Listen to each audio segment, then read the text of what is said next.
Call the member for Kingsford Smith. Is leave granted? Leave is granted. Much, Madam Speaker, and thanks to the opposition for granting leave. Today I rise to present those two reports. The first report is in relation to Australian South Sea Islanders. Australian South Sea Islanders are the Australian-born descendants of Pacific Island labourers brought to Australia in the 19th century.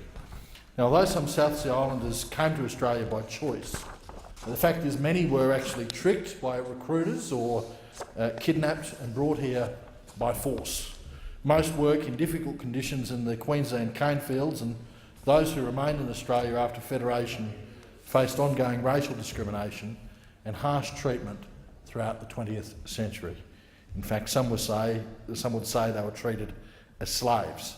In 1994, the Australian government recognised Australian South Sea Islanders as a unique and distinct ethnic group and accepted that Australian South Sea Islander people suffer from severe social and economic disadvantage as a result of that racial discrimination.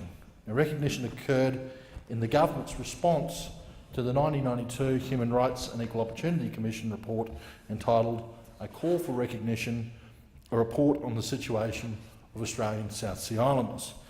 Last year, to mark the 20th anniversary of recognition, the Social Policy and Legal Affairs Committee of this House held a roundtable discussion with leaders of the Australian South Sea Islander community.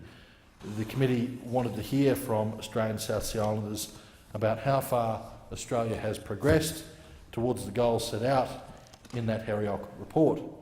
Now, at the roundtable, the committee heard that little has changed for Australian South Sea Islander people in the 20 years since recognition.